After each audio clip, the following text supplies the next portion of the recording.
How's it going this week, Craig? It's good, man. It's good. It's been a really busy week. I've been this is kind of a long tangent, I guess, but we've started offering free like consultation calls to all customers that are on trial, and so For I've any just of been your really busy. products?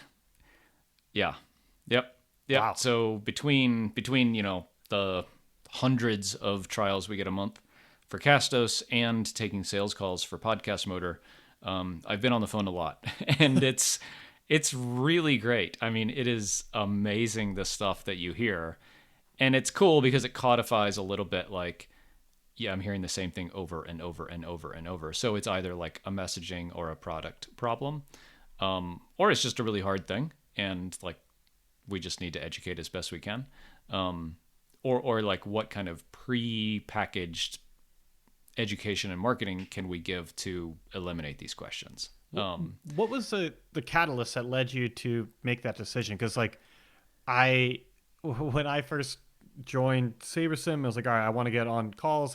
That's kind of like what I do whenever I join a new company or whatever it may be. Is just like get on calls, learn as much as I can, but like I don't do it ongoing. And I think if I were, I'm getting like anxiety just thinking about adding like a Yeah. calendar link to our trial sequence. And so like what caused you at this point in the business to say like, all right, I need to get on some more calls. Yeah, so we've been working on our trial to paid conversion ratio for a while. So kind of the two things we've been working on is visitor to trial, like on the site, getting that up, and that's up to a pretty good spot, like almost 2% now, which I think is pretty good. And then getting our trial to paid conversion, and so we don't ask for credit card up front, and so trying to get that as high as possible. And I think we're kind of at the low to mid range of good. Mm-hmm. But with both of those, I feel like we've already, like, if someone's already on the site, we've already done a lot of work. Let's get them to start a trial. And then if they start a trial, they've even done more work, or we've done more work, and they've shown commitment. And so, what do we need to do to bring them kind of over the hump? And so, it's just kind of like, it's almost low hanging fruit in a way, or like high leverage work, that like they're already really close to becoming a paying customer and a happy like long-term paying customer. What can we do to try to help and nudge in both of those? So yeah, I mean, it was really kind of spurred by, I was chatting with Ward from Memberspace, and they do it as well. And he said it's just great. It helps across the board. And so I have a handful of calls every day at this point.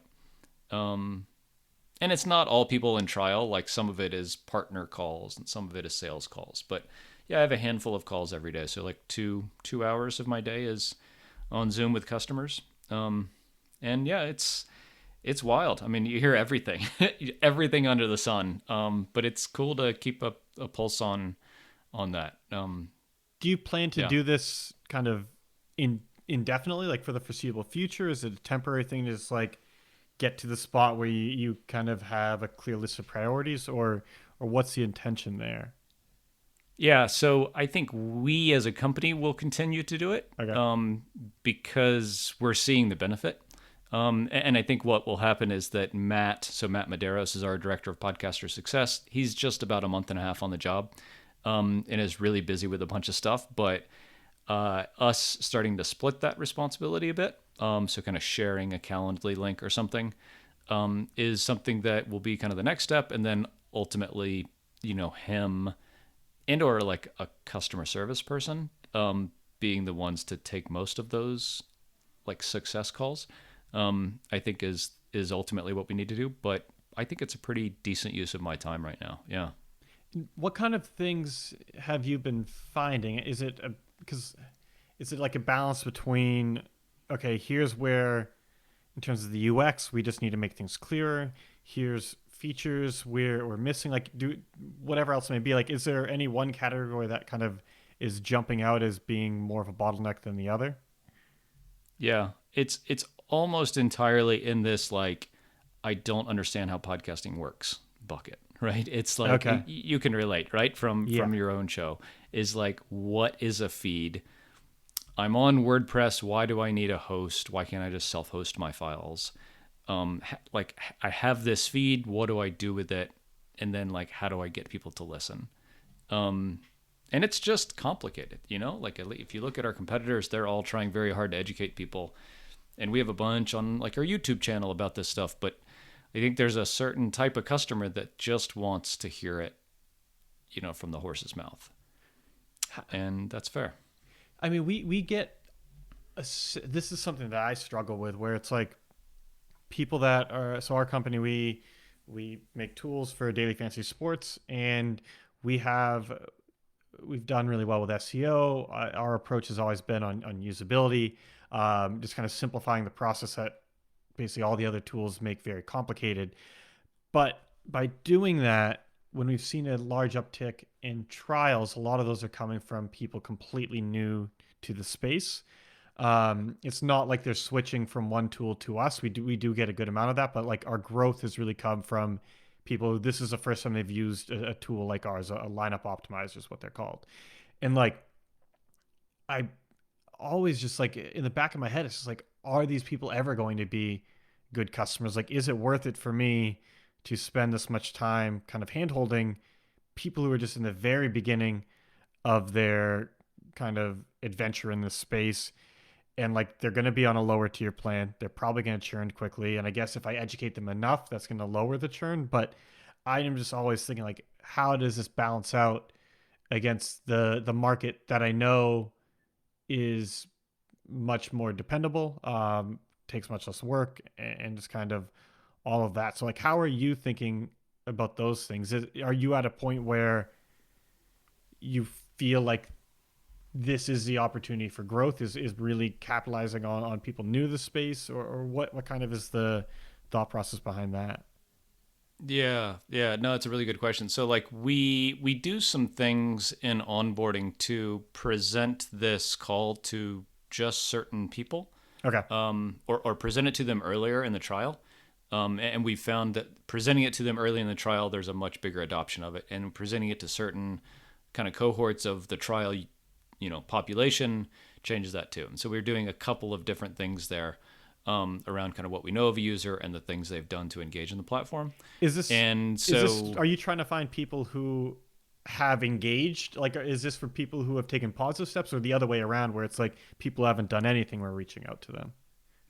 kind of both. Yeah. Okay. Kind of both. Like that they've gotten to a point, but they're not all the way there. Obviously, we don't send this to people that have started an account, created a podcast, published an episode, and have like, you know, shown that their feed is, you know, live on iTunes, Yeah. like that. But so we're sending it to people that kind of got started but didn't get all the way home. Okay. Yeah, and I think the thing that I hope is, and I shouldn't hope, but we should try to have some data around this, but it's just too early. And it's kind of like I look at it on a cohort level, because I know that there are some people that are not ideal customers, you know, that we're talking Right. to, that just like they're never going to get it. They're never going to be successful. But I've talked to people that on paper I never would have guessed would be really, really, really good customers. And in getting on the phone with them, you know, uncovers that like, wow, they just had this one thing they had a trouble with, and now they're like signing up for $100 a month plan, Mm-hmm. because we got a chance to talk about this thing. So I guess like part of it is a little like customer discovery and customer segmentation, but also like a little bit of sales, you know, like because I think some people get in and they're in a trial, they're not entirely sold yet. Right. So like selling on the brand a little bit, you know, like hey, are any other companies doing this? You know, like hey, that means a lot, I think, to you as you know, a customer. But also like hey, did you know we do this thing? Do you know we did this thing? We're the only ones that have this. That a lot of people just like as much as we try on the marketing side, like they don't read the website, you know. Um, so I don't know. That's how I justify it, I guess. And then is this? Do you view this as kind of like a the learnings are all obviously valuable, and I'm sure it's not going to be like purely operating in a silo where like the call, each individual call is just kind of its own thing. But like, how is it driving the roadmap for the product? Like, are you at the point? I know it's just still early in this kind of experiment with it, but like, are you at the point where you're shifting your priorities around based on this, or is it really something where this is kind of more just a sales call, we'll try to explain things to them and move on to the next one. Yeah, I mean that kind of like resource allocation question is a big one, and like we certainly don't have it nailed. I'd love to hear how you guys do it, but I think this informs us from like a product and UX experience a fair bit, because it's get I mean, but then it's kind of like biased, right? Because it's only like the people that raise their hand and say like I have a problem, I need help. So it definitely like talks to like general issues that people have conceptually and like in the app. And so I bring that back into the product cycle a little bit, but honestly, not a lot so far. But maybe just kind of keeps it top of mind for me for in the future. Um, Hmm. but I mean, but generally, I mean, well, one kind of like what's going on with you these days, and then I'd love to kind of circle back and talk about this because I think it's a big thing of like we have a bajillion things we want to do and only 7 people. Like, how do we how do we decide what to do? But I'd love to hear kind of what's new with you. Yeah, it's been busy. We at the time of this recording, we just kind of got through the first week of football, and for us, it's the business is becoming less and less seasonal in that it used to be when I first joined, we would double at the start of baseball season and then slowly lose customers until football started, and slowly lose customers and so there'd be these huge spikes and then it would go down. And now we still are seeing spikes for the new seasons to start. But as we've kind of expanded out the product, it's flattened out the in between kind of valleys. But there's still always just a huge push at the start of every season.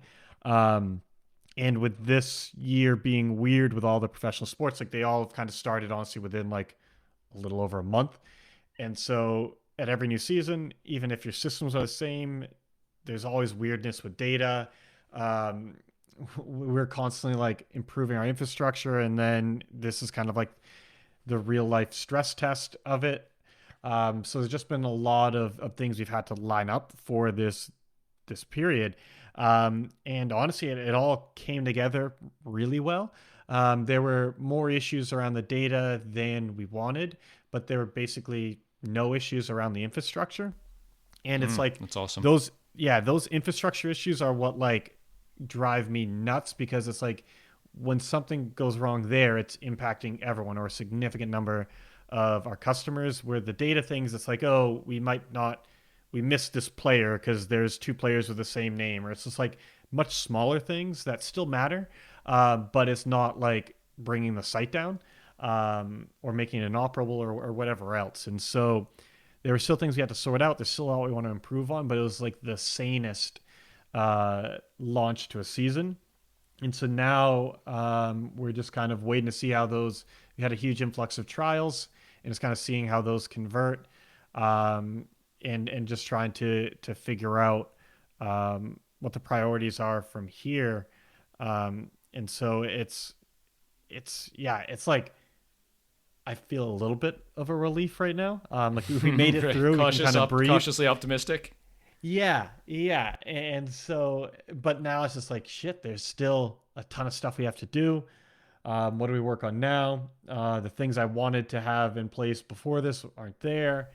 And so it's just kind of a constant juggling of all the different priorities and of everything that's going on, trying to keep the ship pointed in the right direction, assuming it is in the right direction, is really where we're Mm, at right mm. now.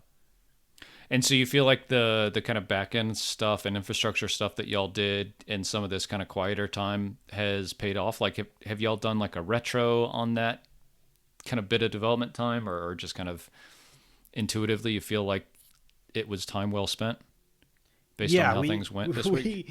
we have nowhere near, enough of a thorough like development process. So like I don't even know what a development like retroactive retrospective would look like. So we have not done one of those, but intuitively, we are very happy with how things are. We've kind of just switched a key piece of the infrastructure that really all the scaling depends on, Mm. to just something that scales with much less like DevOps work from us, while keeping costs lower. So if we want to geek out a little bit, we're on Google Cloud platform. The app was originally built entirely using App Engine. All this data collectors, all the API, just literally everything was built on App Engine, which is very easy to work with. It kind of handles scaling for you. It can spin up new instances practically instantly, but like it's charged in 15-minute increments.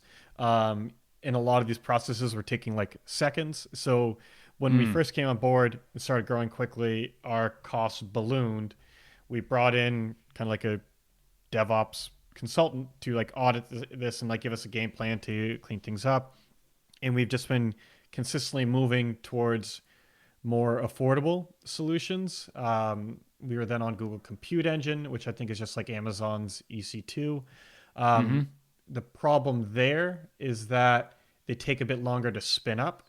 And so the actual act of like taking our data and building lineups is like pretty resource intensive. So we pretty much spin up one of those instances every time someone does it. Um, but because there was like a 45 seconds lag in the startup time, we wanted to make sure we had a big enough like backlog or queue of these instances just running and ready to take builds. But like that added a ton of logic. And so we finally switched over primarily to cloud functions, which are much, it's basically just like a mini version of, they run on the same servers and all of that stuff, like behind the scenes, but like you can just basically give it code and it will execute that code very quickly. Mm. Mm. Like And AWS Lambda. exactly that's Yeah. exactly the Yeah. comparable thing. And so these start up in, it's not as fast as App Engine, but like almost it's in seconds, which is like 10 seconds maybe. And like that's Yeah. fine for our customers. And these just scale with like zero logic on our part for the most part. Like we still have compute engine instances behind them in case something messes up there, but like it works very well. And we have been testing it out with the other sports, but this was the first kind of kickoff that we had with this fully set up. Um, we had like probably we beat our previous record of like number of lineup builds done in a day by like almost probably like 80%. And like there were no hiccups Wow. there. Nice. Nice. So yeah, sorry for like the technical derail, but that was kind of the biggest thing we've done, and it made a huge impact. And we just feel way more comfortable scaling with that. And so yeah, we haven't like exactly quantified it, but it's just such a big obvious improvement that we're still very happy with that change. Yeah, that's cool. That's cool. And I mean, yeah, I don't think a like formal retro is necessary in any stretch. I think it's just nice to say like, you as like the founding team are happy, right? And like shit Yes, didn't exactly. break, and like that's all. Yeah. Like I think a formal we don't do formal retros either, but just like, hey, this went good, this went bad. Maybe next time we can do a little bit of this. Is nice. So it sounds like y'all were there. So that's cool. Yeah. No, so that's been great, but it was just yeah, on the other side of it has just been figuring out because again, there are these huge opportunities for us to capitalize. We know at the start of every season there's going to be a big influx of trials. Mm, And it's just trying to get our roadmap in a place to really capitalize on that.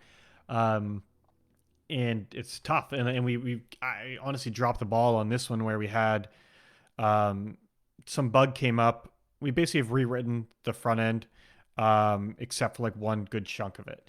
And a bug came up that was like caused by this chunk of the code. Matt, the guy that built everything originally, and who is our head of product and basically the lead developer as well, was able to put like a band-aid fix in there, but was just like not confident in it. And like with all these sports starting up, we wanted a more durable thing in there. So mm, our front end consultant we've been working on for a while thought he could do the refactor in about a week. Um, his estimates have been like pretty good so far. And so this was like early August. We're like, all right, like let's just knock this out. Then we can get back on all these like product related things that we know people are going to be asking for come football season. mm. Um, it blew up in a project and it turned into a 4 week thing that we just are wrapping up now. Um, and so like that sucked. Like that honestly is kind of I take the blame for not time boxing it and not saying at the end of that week, just be like, look, guys, like we'll do this later. But like we have to get to these other things first, and then kind of in the downtime can get back to this. But um, it just it wasn't the sunk cost fallacy, but it's like so many of the other updates we had planned depended on that refactor. So like if we built them without having that done, we'd have to rebuild Mm, them when we got mm, to mm. it. And then it was just like at a certain point, it's like, all right, we just have to finish this. But like we have a huge update to our mobile version of the site, and just the UX in general. And like that was my top priority by far. A ton of the more casual players play exclusively on their phones, and while you could use their site on the phone, it wasn't a good experience. And I thought if we really had that keyed in, that would make like a significant impact to growth, trial conversions. We weren't able to get that done, um, but yeah, and a lot of other things got pushed back. So like that's the hard thing. I mean, Mm, mm. prioritization is just always hard, but like estimates are so crucial to like because like if you have no idea how long something is going to take, you can't prioritize. Like you have to have some Yeah. reasonable kind of litmus of like, okay, how big of a project is this before you can kind of look at the calculation of how it all fits in. And Yeah. with this How do you one, guys do that? just How do you guys say, like, is it just Matt saying, like, okay, this will take me a week or 3 weeks or whatever, and you say, oh, but I want to slide this other thing in because it only take 2 days? Like, how do you guys do that and make that decision? yeah, so that's pretty close to it. I think this is where like my background as a professional gambler like comes in, Hmm. like through poker, through betting, and kind of everything else I've done over a decade plus. Like I'm always like the casual better is just like, oh, this team, they're a lock, they're gonna win. They're not thinking about the odds, they're not thinking about anything else. Like they're just think this team's gonna win, or whatever else it may be. Like people aren't really like evaluating the actual bet in front of them because the odds change it dramatically. If you bet $100 to win 100, you have to win 50% of the time to break even.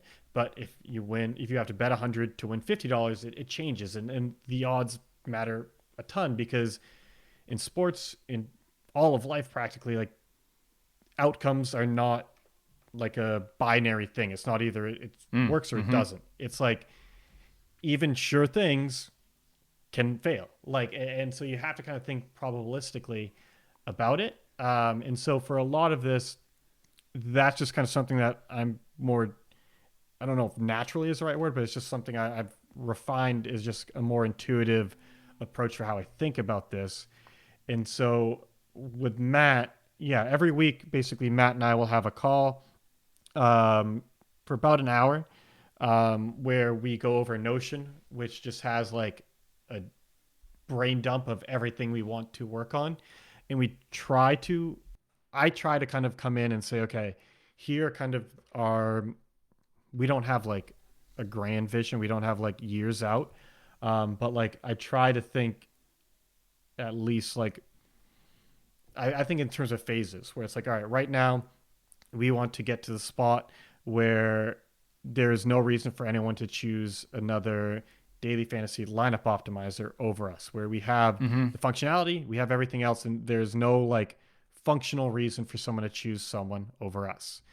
That's like phase one. And so then I can kind of group all of our tasks around that to where I feel like, okay, when we get through here, we've achieved that.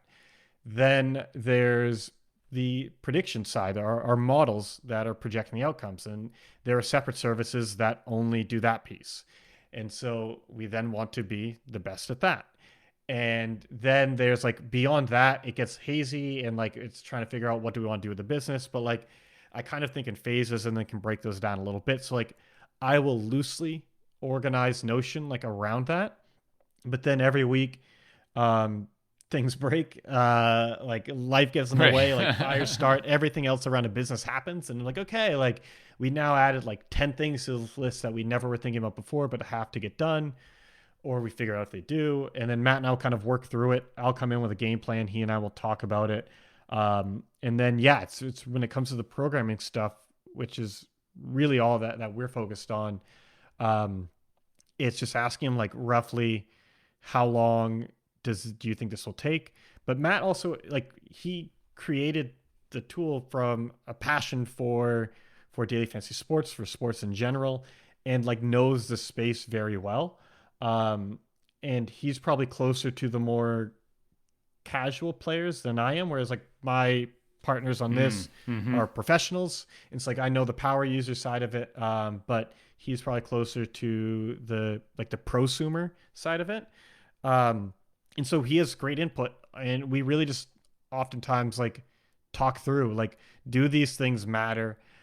We have like there's usually a list of a couple things that came up that like we feel we have to get done, whether it's a bug or that's like really impacting things or something broke, whatever it is. So we're like, all right, how do we fit these things in? What can get pushed back? How important are those things? Then now that we have other developers working with us, it's like, what should they be working on? How much time of you, like how much of your time is going to be spent on that? I mean, it gets super complicated, but like at the highest level, what I'm trying to think about is like, all right, first, do these things need to get done? Like, what is the outcome that's going to come from achieving this? Like, is it going to just like make work more sane so that like we don't have a new list of 10 things that get added to Notion every single week from all the Right. like Right. broken shit? Like there's value there. Like, is this going to help with conversions? Those are kind of the two big categories. Like, or just all these other things that come up. Like, okay, like this is a bug. Is it worth fixing? Like, has anyone else ever run into this? Like, should they even like be getting to this case where it comes up? And then it's also like balancing that with like, are there more profitable things we could be spending our time on? Um, Mm-hmm. and this kind of, for me, like really sunk in having like a high cost hourly contractor, um, where Brian's over $100 an hour. He's well worth it. But like, the I think I'm like, with meetings and with all these other things that come up, I'm like, oh, like this is not at all worth the time for this. And so it's just like got me into a clearer mindset of like, is there a payout for this? Is this just something that I want done, but I don't have a real reason for it? Sometimes I'll still have them do those things, but like it makes it easier for me now to like, when the support tickets come in that I'm dealing with, like I can kind of freak out when I'm like, oh, like two or three people today emailed about this, like we should really focus on this, but then like no one else is emailing about that other days and things like that. It's Mm-hmm. just like Mm-hmm. it's I don't so long story short, I don't have a clear process for this. It's something that like I'm working on being more and more deliberate about, but I think I do think deliberately about this, and it is something I'm always trying to balance. And truly, that's why like uh, I can't imagine like trying to lock into like even a 6 week sprint, the shape up period, whatever the Mm-hmm. terms are called now. But like, because we're just always, so much is changing that we're always constantly kind of adjusting these priorities around that. Yeah. Yeah. Yeah, man. I mean, I think we do a very similar thing. We try to Okay. do it on a slightly longer timeline. We do try to follow this the shape up kind of 6 weeks on and 2 weeks off thing, but within that, it's pretty flexible. Like it's definitely not written in stone. It's written with pencil that and a big old huge eraser next to it. So I mean, we do, but just because like, and this is something that I don't know how y'all handle. I mean, we have a lot of stuff that takes longer than a week. Yeah. Almost everything we're doing now takes longer than a week. So like meeting multiple times, meeting every week for us is not helpful in that regard. That like if we meet every week, and we do, just to kind of catch up, they're saying, yeah, I'm still working on this, and yeah, it's pretty much on track. Okay, great. But like How, we don't need to have that discussion about like what are we working on right now because yeah. they're still working on that thing. How do you judge progress? Like, is it something where it's truly like, because this is where, as like a non-technical leader, I get like some anxiety. I have to like push back on the micromanaging tendencies and this and that. But it's just like, I hate seeing like we follow like a loose Kanban in Notion, of like what's in progress and so on. But like I just hate seeing cards not moving. Because I'm just like, Yeah. what is going on? It's like we've tried to like break things down into more bite-sized things where it's like, I don't want anything that could take a week in Notion. maybe we'll have like an index card that says like here's a big project, but break it down so we can like see progress and like get a Mm, sense of mm. pace. But like how are you just less anal than me? Like are you just like say like all right, like you say it's moving along fine, like awesome, or how do you think about that? No, I mean, so like from a reporting perspective, like we use this tool called Stand Uply in Slack, so it automatically pings everyone at 10 a.m. their local time for like, what did you do yesterday? What are you doing today? And do you have anything holding you back? And so everybody answers that. And so for the developers, I read those every day. I read them for everybody, but I really kind of pay attention to them for the developers to know like where are they and do they need help. If they need help, they would ping me or each other. But kind of generally something we try to do, and we've done it well sometimes, and we've not done it well sometimes, is we try to push a feature in multiple parts. So Okay. like when we release the Castos Productions thing, so right, it's like a podcast motor inside of the Castos app, where customers can like submit an episode for editing, and we send it back to them, and they can preview it there and revision requests and all this kind of stuff. We pushed like the API internal API code first, and then we pushed the kind of back end controller code second, and then we pushed the front end as like quote going live, and that helps. And we I say we try to do this because it just doesn't work for some things, but when we're able to do this, it's really nice because we push the back end stuff. We have unit tests and other tests that kind of help support that is working right if we're using it and testing it. And then the front end stuff that the customers see only goes live once the other stuff has been in the app for a while and hasn't broken other things. But Hmm. doing that lets us say like this is going to take a month, but like the API stuff will take a week, the back end controller stuff will take another week, the front end stuff will take a week, and then a week for testing and stuff. That helps a lot because I think it makes our developers feel better, and it certainly I was going to say sure as hell, it certainly makes me feel better about like you're saying, like I want to see stuff moving all the time. Partly because like we get to share it with our customers, and so even if it's like, hey, we put this live, it's behind the scenes, sometimes we share that kind of stuff. So that's what we do, but then also like we have a weekly kind of all hands, like all team call, and the development team gives an update on what they're doing, and it's kind of like a summation of those daily stand-ups, of Hmm. like, hey, I did this, I did this, I did this, we're here, this next week we're going to be doing this and this and this. And at that point I say typically every week, okay, you told me we were a week for this or 2 weeks for this, how are you feeling? and, Hmm. and like kind of like the mindset when you go into like a brainstorming session is like there's no wrong answers, like please be honest Right. and as forthright as possible with your estimates and with where you are, um, in terms of progress as you're implementing, because most of why I'm asking this is so that marketing and support are ready when they need to be. Hmm. Not just that I want features all the time because I do, but like everybody else is waiting on developers, and we just need to be ready so that like it doesn't come the day where like the feature's ready and marketing hasn't started on their stuff yet and support has no idea what the thing does. So that's kind of what we do a bit. And I wish it was better, but it's decent. Yeah. But I feel like yeah, we're on this front of things like just at kind of pretty different places where like I right now a lot of the reason why we'll break down like I hearing about a month long project like if anyone told me anything would take a month I would just say we're not doing it like just outright like I like there's just like too many things we need to do Yeah. where I just can't I just can't look at the roadmap, at like the development calendar, like block off a month where like this is what we're doing, Mm. and so it's just like that's where it's just really tough. Where I do feel like we have more work we need to do to get to kind of again. I know it won't be feature complete, but it'll be like feature enough.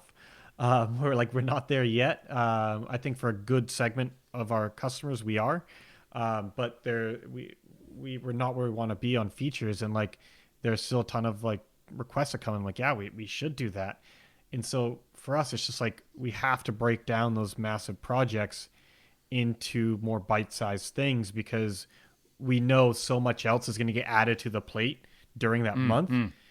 that like we're going to have to get pulled off this anyway. So let's try to find ways where we can focus on something bite size ish, get that done. So we don't just have constant context switching because like that kills everything. And so yeah, Yeah. for us, I think a lot of my aversion to like these long like to like making sure it's smaller projects isn't even just to see movement, but it's just to know like we can wrap this up and move to something else because I don't know how many we've gotten a lot better about this, but there's so many like half finished things that we just didn't have the bandwidth to finish because just more important things came up, even if it means putting that on a shelf. Like, and that's just like the worst is when you just have all these half finished things done. And so Mm-hmm. that I mean, and that's kind of what makes the prioritization in general just so difficult is is everything else that comes up just in the day to day of running the business. Like if we could just like not if we could just operate in a vacuum, just like push forward on things, it'd be a billion times easier. Like it would just be that Yeah. would be heaven. Yeah. But it's like all right, we're doing this as like we're trying to change the wheel as the car is on the highway, and it really feels like that right now for us. And I think that's kind of what drives right now a lot of the way I view these things is just being ruthless as ruthless as I can about like what we're doing when and what we're not doing, but just changing things like week to week when new priorities emerge. Yeah. I mean, I think that it's cool that I think we're saying the same thing. It's just a slightly different timeline because we Yep. pivot massively from one cycle to another. And even within a cycle, we have 5 or 6 things we want to do. Those 5 or 6 things change a lot within that cycle. Yep. But it's just kind of we group in the 6 week on cycle, we want to get these things done. I think today, this is what that priority is. But I mean, literally, we had one go from fourth place to first place last week. And so it's just like, yeah, I mean, I think it's our advantage as small modern companies against our competitors that we're able to do that, based on calls with customers or support tickets or shit that other companies are doing. Or kind of like what you saw like with COVID, like your industry changing. Yeah. And I think that's huge. And so whatever, I think maybe the lesson like for folks is like whatever your timeline is, right? If your base camp, it's 6 months. For us, very loosely we try to fit into this 6 week cycle, and for you it's a week, Yeah. but we're all still talking about the same thing, I think. No, for sure. And I mean, I think the big thing is just like you said, figuring out the timeline for you and what fits in your business when like if your hair's on fire kind of all the time like ours is like it's going to be a shorter timeline and then in part of your prioritization is finding like working in projects that will kind of help put those fires out over time so that like slowly things get more sane.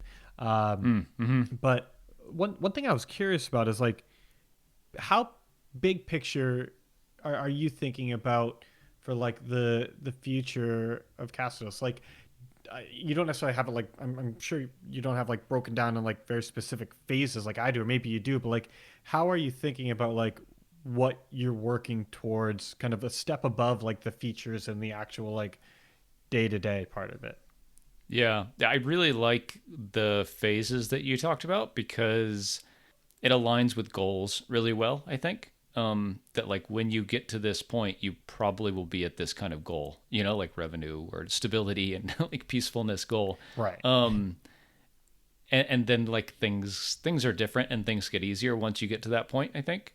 Because risk is different too. Like when you're the best tool or you're an obvious good tool, then the Right. risk of it all going to zero is very different. And I don't know that we're there, but I mean, I think lately, I guess we have two big buckets that we're focusing a lot on, and they're entirely new features, but they also kind of talk to entirely different types of customers, and I think that we are really early in both of them, and we're trying to get to that point that you mentioned of like we want to be the obvious choice for this and this. And so I guess that's how I think about it, is like we're starting down these roads. They're really different. They serve different types of customers. But I think when we get to the point where we feel like this is a good tool, there's no reason anyone wouldn't choose this, I will feel a little lost again. Because and like Yeah. when you and I started talking about this podcast, a lot of it was me feeling lost of, and this is a whole nother episode of like, what do I do? You know, because Yeah. we didn't have this direction, and now we have two of these directions. But I think, and like Andy, when you get there, you might feel like, okay, like the house is not on fire. What do I Yep. do? Yeah. We're definitely Yeah. not like, I'm very heads down on these two things right now. And when we get there, I know I'll feel lost a little.